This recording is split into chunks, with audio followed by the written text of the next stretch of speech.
جی دوستو، آپ دیکھ رہے ہیں کلائڈوسکوپ۔ ڈاکٹر ایمن الظواہری کو قتل کیا گیا امریکہ کے ڈرون اٹیک سے، اور اس کے بعد سے میں 2-3 دن سے دیکھ رہا ہوں بھارت کی میڈیا کو بھی، ٹی وی چینلز کو بھی، اور کچھ اخبارات میں بھی۔ تو کچھ ہمارے نادان دوست بھارت میں یہ کہنا چاہ رہے ہیں، بلکہ انکریج کرنا چاہ رہے ہیں اپنی حکومت کو کہ بھئی اگر امریکہ پاکستان میں اسامہ بن لادن کو نشانہ بنا سکتا ہے اور اب کابل میں ظواہری کو نشانہ بنا سکتا ہے، تو بھارت ایسا کیوں نہیں کر سکتا؟ پاکستان میں جو وانٹڈ لوگ ہیں بھارت میں، ان کے خلاف کیوں ہم ایکشن نہیں لے سکتے؟ اور اس ضمن میں 3 نام سامنے جو ہے وہ خاص طور پہ مینشن کیے جا رہے ہیں۔ ایک تو داؤد ابراہیم، پھر حافظ محمد سعید، اور پھر مولانا مسعود اظہر۔ اور یہ ہم سب جانتے ہیں کہ بھارت بڑے عرصے سے کولڈ اسٹارٹ ڈاکٹرن بھی ایوالو کر رہا ہے، ڈیولپ کر رہا ہے، اور پھر اس کے بعد 2017 میں، مئی 2017 میں جو کولڈ وار ڈاکٹرن تھا اس کی بجائے ایک نیا ڈاکٹرن آیا جوائنٹ آرم فورسز ڈاکٹرن کے نام سے۔ اس پہ بھی کام ہو رہا ہے، پریمپٹیو اسٹرائکس کی بات ہو رہی ہے، سوئفٹ ایکشن پاکستان میں ہو کہ آپ نے جو بھی آپ وانٹڈ لوگ ہیں ان کو ٹارگٹ کیا، ڈیسیمیٹ کیا، ایلیمینیٹ کر دیا، اور واپس آ گئے، اور جو ہے سچویشن کو اسکلیٹ بھی نہیں ہونے دیا، 48 گھنٹوں میں ایکشن ہو گیا۔ تو اس قسم کی باتیں ہیں۔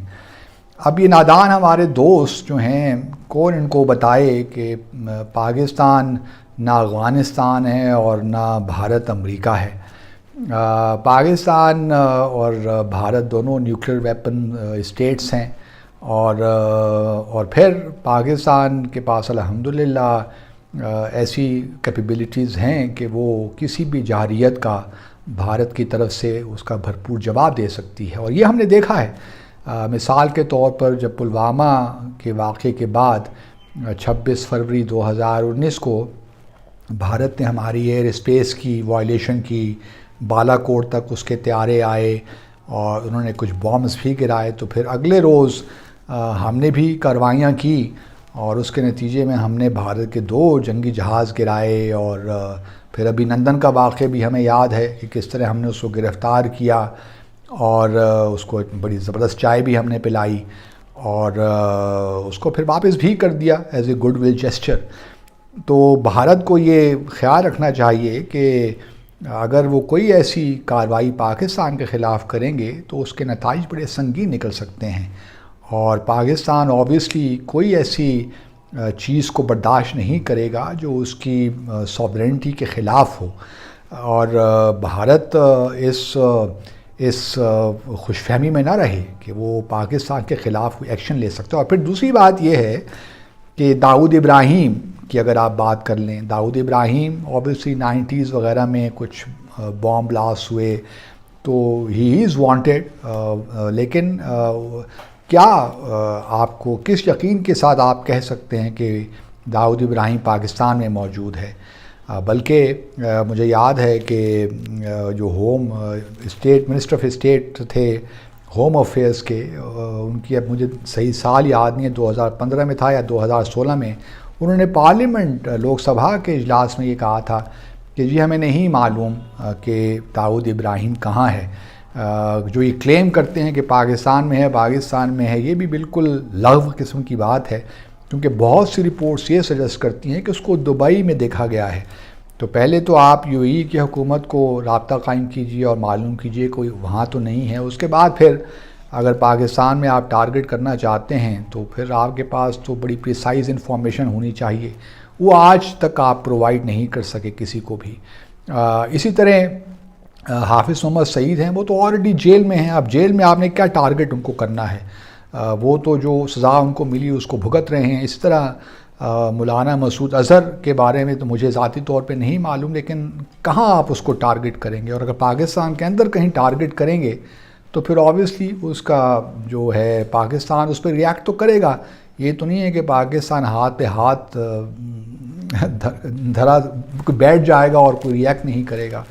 تو بھارت کو بہرحال یہ کسی خوش فہمی میں مبتلا نہیں ہونا چاہیے کہ اگر امریکہ نے کوئی ایکشن لیا افغانستان میں تو اس قسم کی کارروائی بھارت بھی پاکستان میں کر سکتا ہے.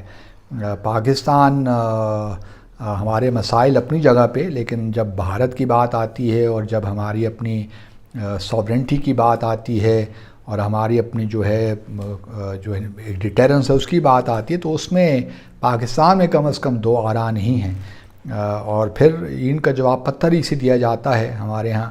اور اگر بھارت نے، اور جس طرح ہم نے پلوامہ کے بعد جو واقعہ ہوا اس کے بعد ہم نے یہ بالکل ثابت کر دیا. اس سے پہلے اوڑی کے واقعے کے بعد ایک ڈرامہ رچایا گیا بھارت کی طرف سے کہ جی ہم نے لائن آف کنٹرول پہ سرجیکل اسٹرائکس کیں، اور وہ بھی اگر آپ دیکھیے تو جو وہاں کے ڈی جی ملٹری آپریشنز ہیں ان کا بیان الگ ہے. جو سیاسی لوگ ہیں وہ کچھ اور بات کر رہے تھے. وہ کہہ رہے تھے کہ ہم نے cross L O C action لیا ہے. اور جو ڈی جی ایم او کی پریس کانفرنس تھی، مجھے اب یاد پڑا ہے شاید 28 سے 29 ستمبر 2016 کی میں یہ بات کر رہا ہوں، تو وہ کچھ اور کہہ رہے تھے کہ جی ہم نے along the L O C action لیا. تو یہ کارروائیاں ایل او سی پہ تو ہوتی رہی ہیں، کچھ پاکستان بھی کرتا رہا ہے، بھارت بھی کرتا رہا ہے، لیکن یہ اس کو اس حکومت نے ایک سرجیکل اسٹرائک کا نام دیا کہ جی ہم نے جو دہشت گردی کے جو لانچ پیڈس تھے ان کو تباہ کر دیا اینڈ سو آن. جو ایک فریولس قسم کی جو باتیں ہیں جو بھارت اپنا نیریٹو ایک بلڈ کرتا ہے اسی کانٹیکسٹ میں. تو میں صرف آج یہی کہنا چاہتا ہوں کہ جو امریکہ نے کابل میں کیا، نہ تو آپ کے پاس وہ ایڈوانس ٹیکنالوجی ہے، نہ اس قسم کے میزائلز ہیں. آپ ساری ڈرون ٹیکنالوجی پہ تو اسرائیل پہ ڈیپینڈنٹ ہیں. تو آپ نے کیا میزائل بنانا ہے اس قسم کا جو جس طریقے کا اٹیک ہوا اور جس سے کوئی کولیٹرل ڈیمیج بھی نہیں ہوا. تو اب یہ ایک بھارت کو کسی ایسے معاملے میں جو اخبارات میں دیکھ رہا ہوں، میڈیا میں جو لوگ اس قسم کے مشورے دے رہے ہیں نیو دہلی کو، تو ان کو بھی ذرا احتیاط کرنی چاہیے. کوئی پروووک نہیں کرنا چاہیے نیو دہلی کو. اس وقت ویسے ہی حالات کشیدہ ہیں مقبوضہ جموں اور کشمیر کو لے کر، تو اس کو مزید میرا خیال میں پیچیدہ نہیں بنانا چاہیے. اور مجھے امید ہے کہ بھارت کوئی ایسی کارروائی نہیں کرے گا جو کاؤنٹر پروڈکٹیو بھی نہ ہو بلکہ ڈینجرس ہو، جو اس پورے خطے کے لیے ایک مسئلہ کریٹ کر دے. تو آج اتنی ہی گزارش کرنا چاہتا ہوں. اپنا خیال رکھیے. اللہ حافظ.